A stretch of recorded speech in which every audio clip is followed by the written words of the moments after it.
Kwa sababu kwa bahati mbaya lile kanisa la Njolai tunalolifahamu la kanisa la Njolai liliangushwa na upepo kama wiki mbili zilizopita. Kwa hiyo ilikuwa ni siku maalum kwa ajili ya kwenda kufanya changizo ili tuweze kujenga lile kanisa. Na kwa jinsi ninavyoona na lile kanisa linaweza likajengwa ndani ya miezi 4.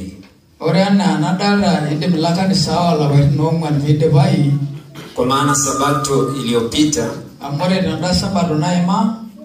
tulifanikiwa kutafuta shilingi milioni 1 kwa ajili ya nguzo za zege. Na leo tulikuwa tunaenda kutafuta tena shilingi milioni 1 kwa ajili ya msingi ili tuweze kulijenga lile kanisa la Njolai. Watu waendelee. Lakini kwa sababu ya umuhimu wa ugeni huu mkubwa kutoka Ngamati, nilipoambiwa na mzee wa kanisa kwamba wale watu wa Ngamati wanakuja, kwa kweli Biblia inasema tumshukuru Mungu kwa kila jambo. Pamoja na kwamba walifiwa, walikuwa kwenye majonzi, wengine kumpoteza mama yao mpendwa, wengine kumpoteza dada yao. Nilipoambiwa wanakuja, ilibidi niwapigie wale watu nikamwambia tuahirishe lile changizo tulifanya wiki ijayo, ili mimi mwenyewe kwa mkono wangu niwashike mkono, niwaombee, niwabariki, na niwaahidi kwamba nilikuwa nimeongea na Alexander. Hatukuishia hapo, pia tukatengeneza video fulani kuonyesha umuhimu wa kufufua kazi ya injili kule Ngamati. Na nilimuomba Mungu nikamwekea ahadi kwamba lile kanisa la Ngamati tuhakikishe limezibwa, alafu tutafute vyombo japo sio vile vyenye nguvu sana, lakini vile ambavyo vinaweza vikachajiwa, tuviweke ndani ya kanisa. Tutafute TV moja tuiweke ukutani ya inchi 32. Lakini pia tutafute sola tuiweke pale juu, kwa sababu hiyo TV na hiyo speaker ina uwezo wa kuchajiwa, ina uwezo wa kutumia sola. Kwa ulikuwa ni mpango wangu nimeuanza na naona unakwenda, na mpaka sasa hivi tuna hizo tuna speaker tayari tumeshainunua. Ni zile speaker zinaitwa Sunda, zile kubwa. Zina uwezo wa kulisha hata kanisa kama hili vizuri kabisa. Na tukapanga kwamba kwa vyovyote vile lazima Ngamati atoke watu wawili hapa kanisani kwenda kuingiza ibada. Na kwa kuonyesha umuhimu huo tulimchagua mkuu wa kundi ambaye tumemwambia hatutaki kumuona hapa, labda kama tuambie kuna mtu na Mwamba Jackson yasimame ambaye ni mkuu wa kundi la Ngamati. Yani wewe siku tukikuona hapa, utuambie kuna watu umewatuma kwenda kufanya huduma. Na hii inaitangaza mbele ya washiriki wote. Mkimwona Jackson hapa, muulizeni Ngamati kuna nani. Na mimi mwenyewe nitatafuta mara moja kwa mwezi. Mtaingiza ibada pale. Na si hivyo, nitajitahidi kuhakikisha kwamba ninafanya uamsho wa wiki nzima pale Ngamati. Nimepanga hii na ndio maana tumeanza kuchangisha vyombo kwa kuwezesha injili Masai. Mimi mwenyewe kama mnavyoniona, nimeanzisha huduma ya mtandaoni. Nilianzisha nikiwa Rombo. Nina uwezo wa kuandaa vipindi. Nikalichukua kesha la asubuhi, nikaliweka kwenye lugha ya Kimasai kwa kushirikiana na Mzee Babu na wengine. Na Mzee Alexander nimemjaribu, ameweza. Na nitachukua masomo yote ya mwaka 2026 hata kama itanigharimu mwezi mzima kuyaandaa.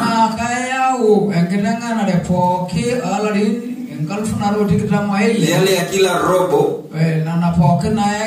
masomo ya nchi za mbali, ukuziaji,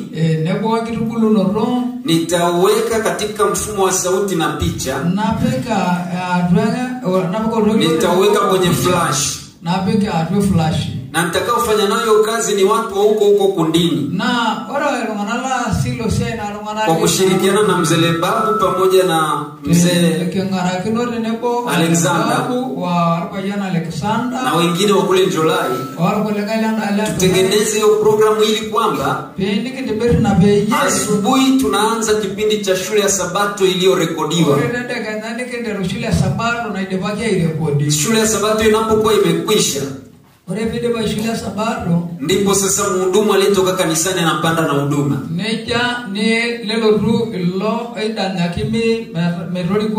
Yote hiyo tutaifanya, na tunapokuwa tunaiandaa tutairusha na mtandaoni kupitia Rombo Mission TV. Ambayo inapatikana YouTube. Ukiingia tu kaangalia kama una smartphone Rombo Mission TV unaipata. Kwa hiyo tutaona sasa hivi Ngamati ikiwa hewani. Tutatengeneza kwaya ya Ngamati. Itakuwa hewani. Na mambo yote yatakwenda. Bwana Yesu asifiwe. Ndugu zangu wa Ngamati, mimi ni rafiki yenu. Hata huyu dada hapa ni shahidi, nimeshatembelea mpaka kwake. Tupungiane. Na huyu pia. Niwe pale nyumba nimekosea, ndio maana hebu punga mkono wako. Bwana Yesu asifiwe. Haleluya. Bwana Yesu asifiwe sana. Sasa katika siku ya leo, nina mambo mawili nataka nifanye. Jambo la kwanza, ninafanya huduma ya kufanya maombi na maombezi. Kabla sijaongea na ninyi kwa neno la Bwana, ninaomba sasa niwaweke wakfu watu wote wa Ngamati waliokuja hapa, ili Mungu awape nguvu ya kukabiliana na tatizo hili, awasaulishe machungu ya kumpoteza mama, lakini awaambie mnao ndugu zenu sasa, ambao tutakuwa na ninyi. Mimi mchungaji nikiwa mstari wa mbele katika yote tutakayokabiliana nayo, iwe ni katika raha kwenye sherehe tutakuwa pamoja, au iwe ni katika matatizo kama yaliyowakuta tutakuwa pamoja, ili mradi upendo wa Kristo uweze kuchukua na tuwe watu tunaomtegemea Mungu, na lolote litakalo tupata maishani mwetu tuwe na uhakika wa kurithi uzima wa milele. Kwa sababu hiyo sasa nitaomba kanisa zima lisimame, kwa sababu ni ibada maalum ya kuomba faraja, nguvu, uwezo, ili watumishi hawa waliompoteza mpendo wao wasikie amani ya Mungu mioyoni mwao. Bwana Yesu asifiwe. Na wakati tunaposimama sasa, tutaomba mfuatishe maneno haya ambayo ikiwa ni kwa Kiswahili utasema kwa Kiswahili, lakini ikiwa ni kwa Kimasai utamfuatisha mzee babu anapokuwa akisema. Mpendwa baba, ninafahamu kuwa mimi nahitaji msaada wako. Asante baba kwamba umetupatia uzima. Bwana, ninaomba unibariki. Leo ninamchagua Yesu. Ninamsubiri kwa hamu aingie katika maisha yangu, kwa jina la Yesu Kristo. Amen. Naomba ile praise team tuimbe wimbo namba 190. Na baada ya wimbo huu namba 190 nitaomba sasa wale waumini wote kutoka Namati watasogea hapa mbele baada ya huduma tutakayofanya kwa ajili yao. Watatoa sadaka ya shukrani kwenye boksi. Wakishamaliza nitaingia katika huduma ya siku ya leo. Wimbo namba 190 tuimbe wote kwa furaha.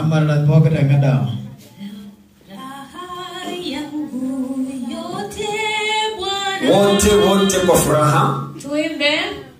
Raha yangu yote Bwana, ubavuni mwako. Mimi sina haja tena ila kifo chako. Oh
Niombe wale waliokuja kutoka Ngamati wote wasogee hapa mbele tafadhali, ili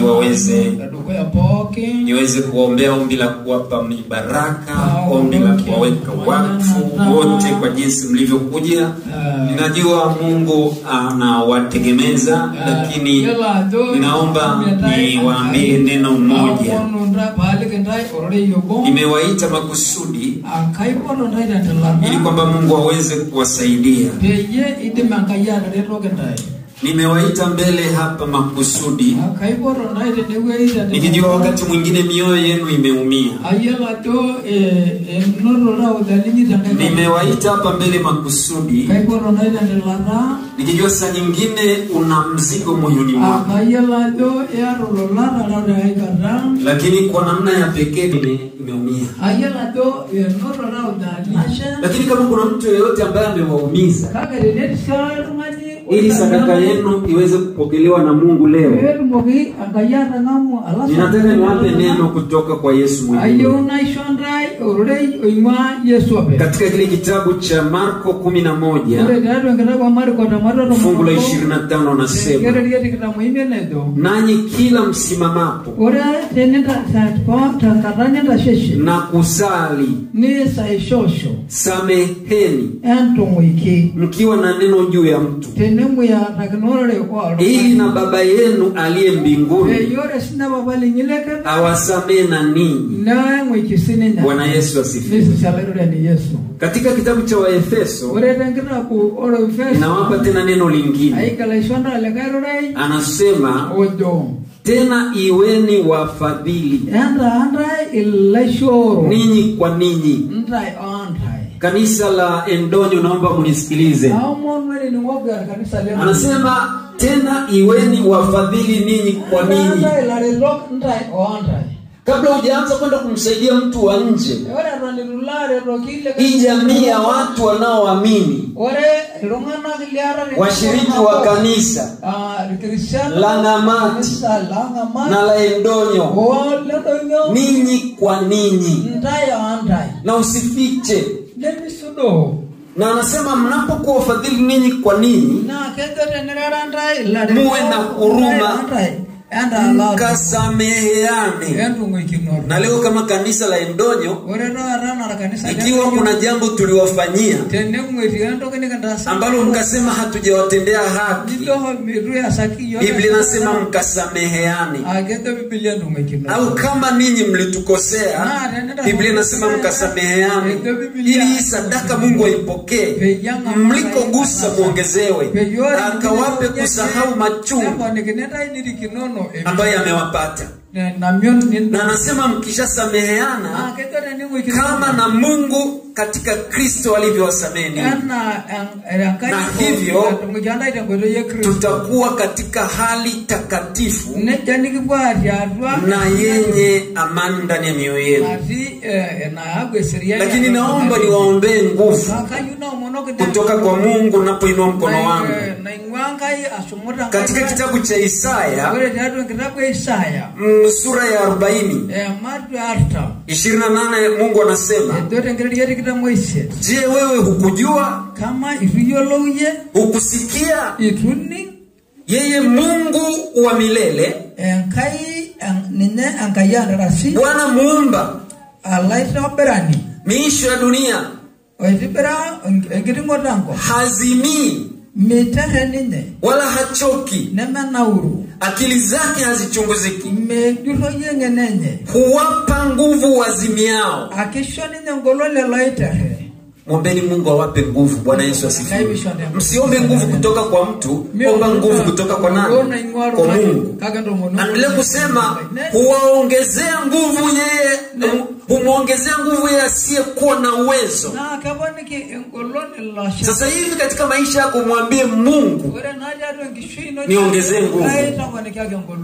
Hata vijana mamorani watazimia na kuchoka, na wanaume na vijana wataanguka, bali wao wamngojeao Bwana. Sisi tunaomngojea Bwana, hata morani aanguke, hata mzee aanguke, sisi tunaomngojea Bwana. Anasema tutapata nguvu mpya. Bwana Yesu asifiwe. Na watangazia nguvu mpya kuanzia sasa kwa jina la Yesu. Mtapata nguvu mpya. Anasema mtapanda juu kwa mbawa kama tai. Tutapiga mbio wala hatutachoka, tutakwenda kwa miguu wala hatutazimia, kama tunamngojea Bwana. Bwana Yesu asifiwe. Hilo ndio neno ambalo natamani waambie. Katika kitabu cha Hesabu 23:19 anasema Mungu si mtu, usimtegemee mtu maishani mwako. Mungu si mtu hata aseme uongo, wala si mwanadamu hata ajute. Ikiwa ameyasema haya mambo niliyowaambia, hata yatenda. Ikiwa wewe ni mtu wa kiroho, utagundua tumeweka ahadi kwa Mungu, ili kwamba tuhakikishe huduma ngamati haikwani. Lakini sio hivyo, tumekubaliana kuwa ndugu kuanzia leo, ili kuhakikisha vyote tulivyofanya vinakaa sawa. Inaomba wakuu wa idara, uongozi wa kanisa, tuchukue jambo hili, kwa maana kupitia hili likitekelezwa sawa tutabarikiwa. Jina la Bwana litukuzwe.